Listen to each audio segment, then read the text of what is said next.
Sa demonitang legal wife ng boyfriend ko, this is for you. Sana mapakinggan mo.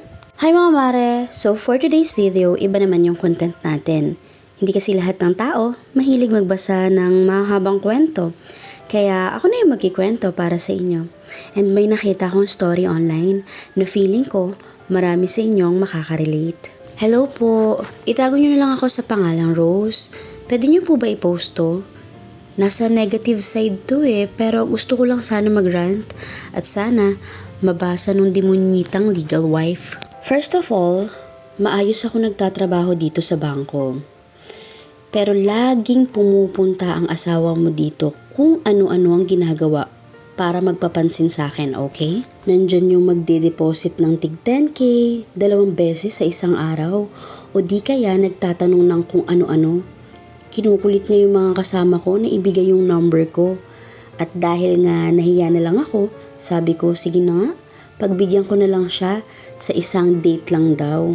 Hindi ko kasalanan te na wala kang apil at naging dugyutin ka na lang nung nanganak ka ng 4 na beses. Dahil pumayag kang babuyin ng manyakol mong asawa. Ito para tumaas palalo ang dugo mo, alam mo na siguro ikaw to. Site engineer ang asawa mo, 48 years old, naka-white SUV, at kayo ay may 4 na anak. Di ba? Chinek-in niya ako dito sa bandang east ng bangko. At dahil isa akong single mom at gusto ng extra kaching or income, why not, di ba? Since patay na patay naman yung asawa mo sa akin. Ilang beses nang nangyari yan bago ka pa man makahalata.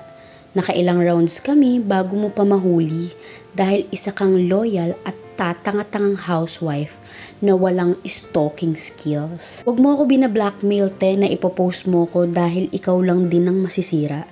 Di ba nga, ingat na ingat ka sa image mo kasi dati kang public school teacher at nag-resign na lang nung okay na yung income ng asawa mo dahil sa mga nahahawakan yung government projects.